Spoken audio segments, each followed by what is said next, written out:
Bueno, chicos, entonces vamos a continuar con la parte 2 de toda la evolución histórica de los derechos humanos. Esto a partir de la Revolución Francesa en 1789, ¿ok? Vemos acá que en un principio se declara, pues, la revolución dentro de Francia y se crea o se elimina el sistema monárquico absolutista y se implanta una nueva república democrática francesa. Aquí en la Asamblea Constituyente de este país, tras la caída de la monarquía, se establecen derechos para los ciudadanos que viven en Francia. Y estos derechos se marcan solamente a los varones, recordando además que la revolución se trajo consigo a mujeres, a varones, a niños y a campesinos, pero el poder radica solo en los burgueses, ¿de acuerdo? Los derechos protegen a los burgueses y a los varones dentro de Francia.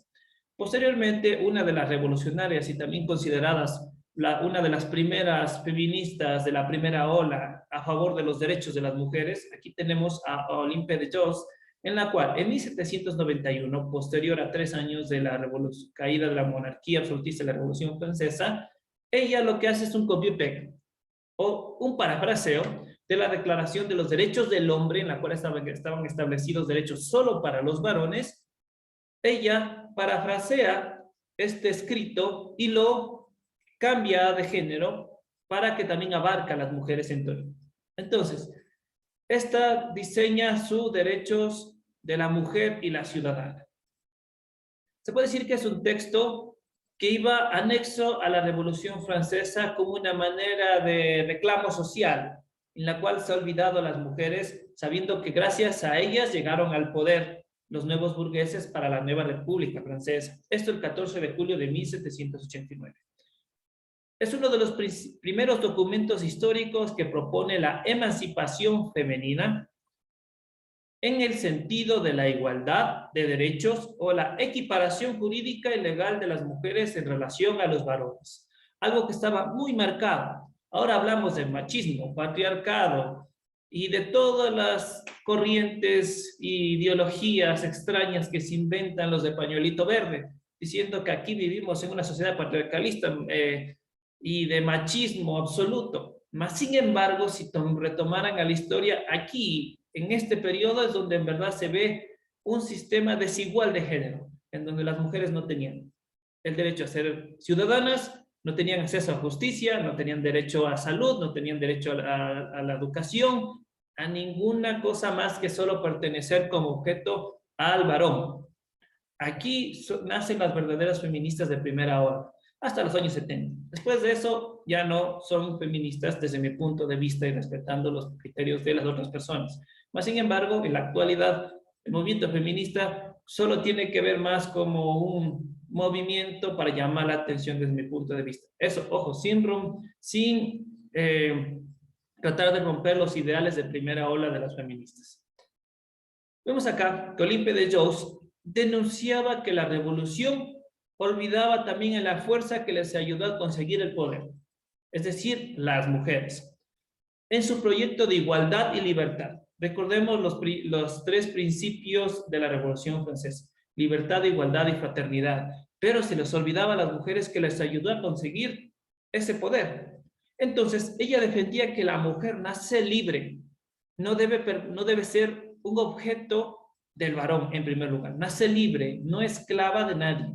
Ojo, eso está muy bien. Y debe permanecer igual al hombre en derechos, obviamente, porque esta constitución solo abarcaba los derechos a los ciudadanos varones, y debe permanecer igual al hombre en derechos y que la ley debe ser la expresión de la voluntad general.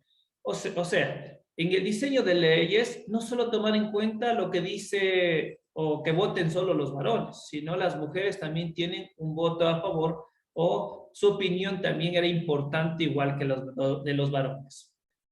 Ella decía que todas las ciudadanas y los ciudadanos deben contribuir personalmente o por medio de sus representantes en formación, y estos dentro de un parlamento como tal.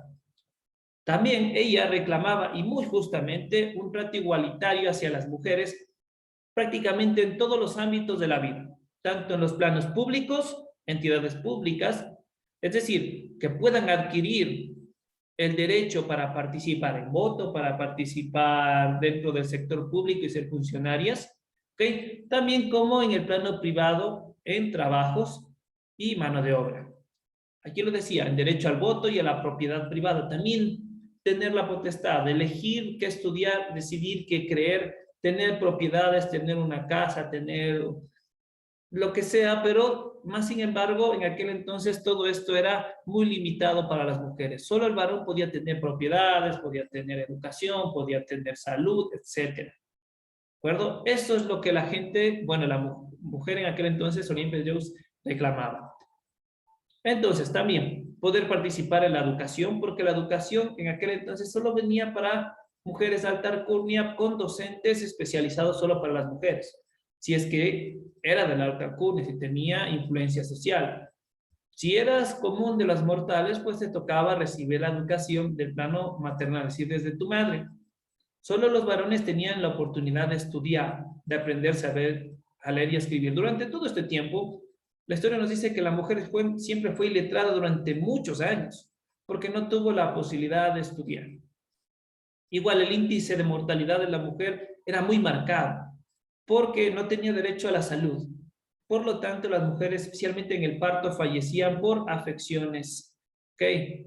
Porque no existía tampoco antibióticos y medicina de acceso gratuito a la mujer, ¿ok? Entonces, poder participar en educación, también participar en el ejército y algo importante, ejercer cargos públicos, llegando incluso a pedir la igualdad de poder de la familia y la iglesia. Y aquí la iglesia en aquel entonces sí era muy patriarcalista, un pensamiento demasiado misógino, en la cual tenían cierta aversión a lo que dice la mujer, a lo que pensaba la mujer y a lo que hacía la mujer. Pero ese pensamiento misógino no solo viene de épocas actuales, esto viene desde los antares de la humanidad. Cuando nosotros hablamos sobre el rol de la mujer en la antigua China, pues por ejemplo, el padre cuando recibía en alumbramiento a su hija, de él dependía si es que la hija vivía o moría cuando era una bebé, cuando recién nacida. La ponía debajo del astero, debajo de la cama, y si en una semana el papá no la reclamaba como hija, esta fallecía, la mamá no, pues, no tenía el derecho de tomarla ni amamantarla, moría. Ok, igual en la India, en la época antigua, en la época de la creciente fértil, ok, en la época de la Edad Media, perdón, en la Edad Antigua y también en la media, en la actual, en la India la mujer no tenía ningún tipo de derecho, le pertenecía al marido. Por ejemplo, la India antigua, si el marido fallecía por situaciones cualquiera, la mujer por obligación, por estar casada, tenía que durante la ceremonia que se les envía a por el río Ganges para que la mujer, para que el hombre se queme, que lo manda un barquito para que se queme, la mujer tiene que ir con ella y morir junto a él. Es una manera de acompañar porque le pertenece a. Y si la mujer simplemente no quería, quedaba viuda, pero nadie podía desposarla después. Nadie. Y era mal tachada. Entonces, esto de la desigualdad femenina ha venido desde muchos años atrás. Más sin embargo, lo único que va cambiando es la educación. Es lo único que ha ido cambiando. ¿Okay? Continuando, pues, Olympe de Gouges fue acusada de traición. Y ser acusado de traición en la época de la Revolución Francesa y más que todo cuando estaba en boga el guillotinar la cabeza a toda persona que vaya tras la revolución o en contra de la revolución, era mandada a cortar la cabeza. Entonces eso fue algo muy peligroso lo que hizo Olympe de Gouges en aquel entonces. ¿Ok? Entonces, ella fue acusada de traición por la revolución por oponerse a la pena de muerte contra el antiguo rey, el último rey monárquico, Luis XVI. Se enfrentó con la misoginia habitual de la época, fue desacreditada por la incomprensión de sus ideas y por parte de muchos de sus contemporáneos. Su obra, ¿okay?, Los derechos de la mujer y la ciudadana, cayó en el olvido y desconocimiento y la mala interpretación de sus escritos contribuyó a convertirla en un objeto de desprecio y burla a lo largo del siglo XIX. ¿Okay? Siglo XVIII, siglo XIX, recién en el siglo XIX, siglo XX la toman en serio en base a sus escritos. ¿Okay? Después de la Segunda Guerra Mundial, salió de la caricatura y de la anécdota, hablando de Olympe de Gouges, y se convirtió en una de las grandes figuras feministas y humanistas del siglo XVIII. En uno de sus escritos decía Olympia Jones: hombre, ¿eres capaz de ser justo? Una mujer te hace esa pregunta. ¿Ok? Entonces vemos que este movimiento, pues, fue prácticamente, no fue tomado en serio. Si bien es cierto, Olympia Jones reclamaba algo que es muy justo, en estos tiempos la misoginia bien marcada, no hablamos de machismo, la misoginia bien marcada en la cual se establecía o con la cual se veía aversión, déjame silenciar, se mostraba aversión hacia las mujeres, la misoginia, no hizo que los escritos lógicos y coherentes de Olympia Jones se aplicaran para las mujeres. ¿Okay? Vamos a ver que recién en 1920 aparecen por ahí los primeros derechos para el voto para las mujeres. Recién en los años 20. ¿Okay? Cuando recién se le permite a las mujeres votar. ¿Okay? Luego, posterior a esto, continuando con la evolución histórica de los derechos humanos, vemos que en el año de 1791 en Estados Unidos se modifica un poco de la Constitución. ¿Ok? Entonces aquí habla sobre la Carta de los Derechos, en la cual explica que o da una serie de limitaciones en el poder de gobierno federal de los nuevos Estados Unidos, las nuevas confederaciones. La proporción de los derechos naturales o los ius naturales, por ejemplo, de la libertad y la propiedad, incluyendo la libertad de religión, o sea, el laicismo, la libertad de expresión, la libertad de prensa, la libertad de reunión, la libertad y la libre asociación, así como el derecho a poseer y portar armas. Eso que quedó establecido básicamente hasta la actualidad. Esto es un avance dentro de los derechos humanos, especialmente la libertad de propiedad, el derecho a tener una propiedad y que nadie te la incaute. Tus derechos naturales, como el de tener familia, el de tener esposo o esposa, el de poder contraer nupcias, etcétera. Derechos naturales que todo ser humano tiene y no se los puede quitar. La libertad de expresión, especialmente para la prensa, ¿ok? Y la libertad de reunión y libre asociación. Pues por eso que posteriormente se van a crear sindicatos de trabajadores que van igual a propugnar derechos para los trabajadores. En 1812 vemos que en España también establecen o se acercan a derechos humanos, en la cual en España pues promulga leyes a favor especialmente de la adquisición de tierras. ¿Okay? También la libertad del sufragio universal, pero especialmente a los hombres, de manera, se puede decir, indirecta para las personas que no tenían ciudadanía. También hablaba sobre la soberanía nacional. También ellos, viendo su ejemplo en Francia, en la cual querían ya estas ideas ilustradoras, en la cual querían eliminar la monarquía absolutista, ellos declaran una monarquía constitucional. ¿Qué es esto de la monarquía constitucional? Es eliminar los poderes absolutos del rey de España y ahora decir, no, ahora mis poderes son limitados. Hemos creado una constitución en la cual sus derechos y los poderes están divididos para ciertos organismos. El rey sigue siendo rey como tal, mas sin embargo él ya no toma decisiones, lo tomamos todos. Fue una manera astuta de evitar que pase lo mismo que en Francia. Perdón. Entonces, ¿qué pasaba en esta monarquía constitucional con esta nueva constitución española? Establecía separación de poderes, tratando de evitar que suceda lo mismo que en Francia. La libertad de imprenta les da libertad a la prensa, porque la prensa se podría considerar un arma fuerte, y siempre ha sido un arma fuerte, porque esto hace despertar el pensamiento de las masas. Ejemplo, en Ecuador, digamos, ahorita en la televisión sale todos a las calles, salgamos a las calles que ha empezado el paro, la gente va a salir. ¿Ok? Ese es el poder que tiene los medios de comunicación, etcétera. Si, por ejemplo, ahorita la radio y la televisión dice, empezamos un nuevo feriado bancario, vayan a sacar todo su dinero porque los bancos están quebrados. La gente sale como loca y va a retirar todo lo que es su dinero. Es el poder de la prensa y siempre ha tenido poder la prensa. Entonces, la monarquía constitucional establecía la separación de poderes, la libertad de imprenta, acordaba el reparto de tierras y la libertad de industrias. ¿Ok? y entre otras cosas que se podrían acercar a derechos civiles y también a establecer ciertos derechos en el plano social. Posteriormente el mundo cambió. Pasaron varios años y vinieron varios dictadores. Y esto va a ser la clave para el diseño de nuevas leyes a favor de los derechos humanos. ¿Ok? Algo importante de la Revolución Francesa es que después de la Revolución Francesa pasaron como 30 años y decayó otra vez en una dictadura absolutista a manos de Napoleón Bonaparte. Bueno, eso lo van a estudiar en segundo de bachillerato. Entonces, ¿qué es lo que marca el inicio de la Declaración Universal de Derechos Humanos como tal, como una carta establecida como tratado internacional y que es base de todas las leyes y las constituciones de todas las repúblicas en el mundo? Son las guerras mundiales. Estos movimientos sociales que se dieron a partir de la primera y la segunda.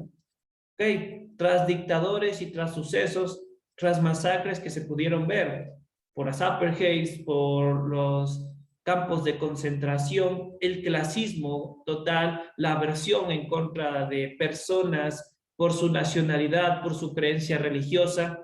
Todo esto provocó, después de esto, en 1945 y posterior a 1948, cuando se firmó una carta internacional firmada por todos los países del mundo, llamada Declaración Universal de Derechos Humanos, en contra de que vuelvan a suceder este tipo de cosas. Especialmente cuando cayeron la bomba de Hiroshima y Nagasaki, cuando vieron la devastación que puede provocar el ser humano por su poder de creerse superior a otro país, o creerse superior a otra etnia, a otra nacionalidad. Las bombas atómicas se puede decir que fueron el punto final de la Segunda Guerra Mundial. ¿Ok? Porque estableció el poderío, porque el último en caer o el último en retirarse dentro de la Segunda Guerra Mundial fue Japón. ¿Y por qué fue directo a Japón? Porque Japón invadió y destruyó la base naval de Pearl Harbor. Entonces, esto provocó ira en Estados Unidos y dijo, con esto voy a demostrar el poder y la hegemonía que tiene Estados Unidos con una bomba nuclear. Bueno, se nos acaba el tiempo, vamos a seguir continuando. Entonces, el mundo ha seguido cambiando. Vemos que en 1945 se crea la Organización de Naciones Unidas. ¿Ok? Esta se crea para reafirmar la fe en los derechos humanos fundamentales, especialmente el de la vida, en la dignidad, el valor de la persona humana como tal. Ya no hablábamos de países, ya no hablábamos de nacionalidades, y en aquel entonces decían razas. Ahora hablamos de ser humano como persona natural. Entonces, ¿qué son los derechos humanos como tal? Los derechos humanos son la concentración de todas las teorías, desde el cilindro de Ciro, desde, por ejemplo, los antiguos mesopotámicos también tenían cierto tipo de leyes en favor de mujeres, etcétera. La recopilación de todos los derechos en base a la historia, ¿sí? En base a los filósofos como Sócrates, en la ética de Sócrates, la ética de Platón, ¿ok? Todos los pensamientos filosóficos, los escritos romanos, las independencias, la concentración de todos los poderes establecidos en la Revolución Francesa, la Declaración de Independencia de Estados Unidos, toda esta concentración de derechos propugnó que crear y diseñar una Declaración Universal de Derechos Humanos, actual y contextualizada en base a lo sucedido. ¿Ok? Entonces, en 1948 se crea en sí un documento jurídico de plano internacional. Vemos acá que el 10 de diciembre de 1948, la Asamblea General de Naciones Unidas aprobó y proclamó la Declaración Universal de Derechos Humanos. Tras este acto histórico, la Asamblea pidió a todos los países miembros que publicaran el texto de la declaración y dispusiera que fuera distribuido, expuesto y leído y comentado en las escuelas y otros establecimientos de enseñanza, sin distinción fundada en la condición política de los países y los territorios. Aquí podemos ver a la esposa del expresidente Roosevelt, Ana Leonor Roosevelt, el 11 de octubre de entre 1888 hasta 1932, donde falleció, ella considerada como una de las líderes que más ha influido en el siglo XX. Y también estuvo encabezando junto a su esposo esta Declaración Universal. Si bien es cierto, esto era en el plano jurídico, más sin embargo, algo importante de esta declaración es que obliga a los estados firmantes a siempre diseñar sus constituciones tomando en cuenta como de primer plano los derechos universales. ¿Ok? Posteriormente se va a cambiar, por ejemplo, aquí dice derechos del hombre, se va a cambiar a derechos humanos como tal, incluyentes a todo el ser humano, independientemente de su género, independientemente de sus consignas, independientemente de sus pensamientos, sus religiones. ¿Ok? Aquí, en estos derechos se habla sobre, bueno, el 11 de noviembre de 1970 aparecen después de esto varias convenciones y nuevos tratados reafirmando pues la Constitución Madre. ¿Ok? Especialmente evitando lo que es los crímenes de guerra y los crímenes de lesa humanidad. ¿Ok? Aquí aparece una convención en los años 70 y así un sinnúmero de convenciones que no nos va a alcanzar el tiempo para estudiar, que se dan a partir de 1948 hasta el último que fue el de discapacidades en el 2006. Uno de los más importantes, el Estatuto de Roma, pues el Estatuto de Roma es un instrumento constitutivo de la Corte Penal Internacional, es decir, hay una Corte Penal que enjuicia a las personas cuando cometen actos inhumanos. Por ejemplo, Maduro debería algún rato llegar acá, en la cual lo juzgan a las personas en el plano internacional por crímenes de lesa humanidad. Este fue adoptado en la ciudad de Roma, en Italia, el 17 de julio de 1998, en una conferencia diplomática de las Naciones Unidas, estableciendo una corte internacional. Así como hay cortes en el Ecuador que enjuician a las personas por haberse robado, digamos, una sandía, en el plano internacional por crímenes de guerra y lesa humanidad también hay personas que pueden ser sentenciadas. ¿De acuerdo? ¿Qué es lo que hace esta corte? La corte básicamente juzga a las personas en crímenes de genocidio, cuando asesinan a las personas solo por su etnia o por su, entre comillas, raza o nacionalidad. Crímenes de lesa humanidad, cuando aparecen nuevos campos de concentración, cuando las personas asesinan y decapitan a las personas. Crímenes de guerra, cuando los dos estados están en guerra y asesinan a pesar de que hay carta blanca, y asesinan a sus, perdón, y enjuician a aquellas personas o coroneles que están de alto cargo y que dan la orden para asesinar a gente indefensa. Estas personas van a una corte especial para ellos. ¿Cuáles son los, bueno, decir conceptos de derechos humanos? El siguiente. Son aquellas libertades, facultades, instituciones y reivindicaciones relativas a los bienes primarios o básicos que incluye a toda persona, por el simple hecho de su condición de ser humano.